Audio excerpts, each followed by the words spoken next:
Today we discuss how logarithms function.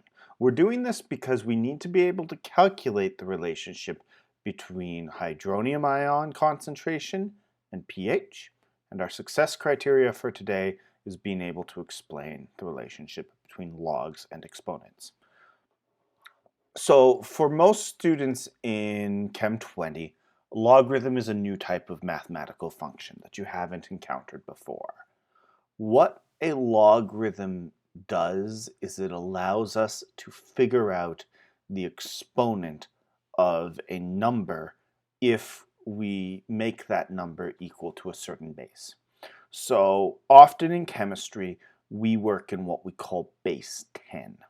What that means is that we express every number as some exponent of 10. And this diagram shows the relationship. The number that we're talking about is x, as it usually is in math.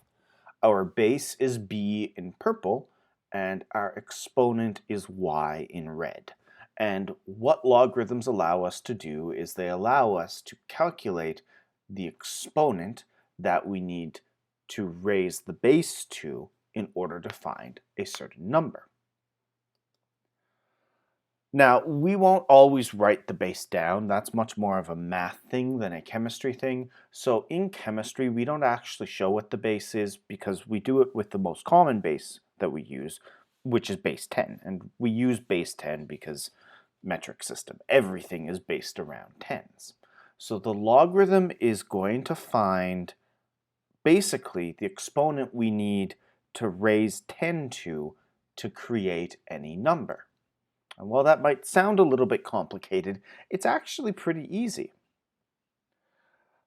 Logarithms are the opposite of exponents, and they're also the opposite of scientific notation, especially when we're talking base 10 logs like we do in Chem.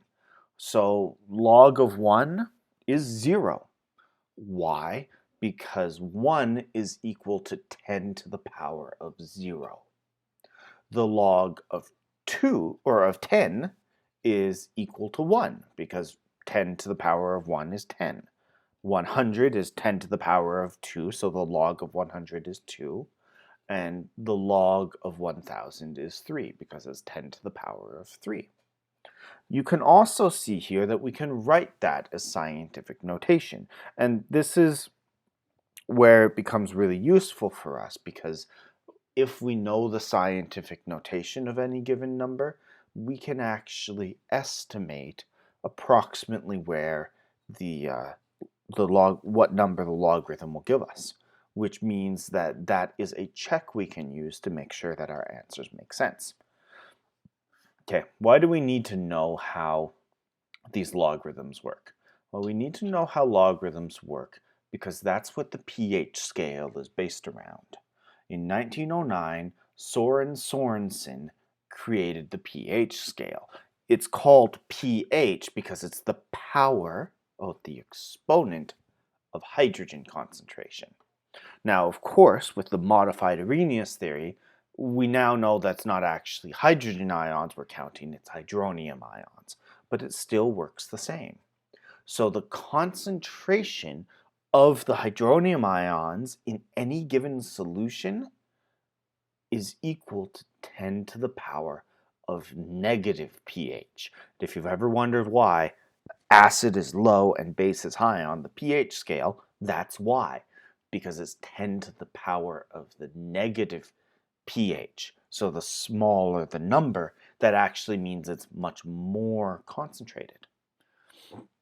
So the pH of the solution is actually telling us what that exponent is, which means when we move on to trying to figure out what the pH of a solution is, we'll be able to use logarithms to actually calculate the number exactly.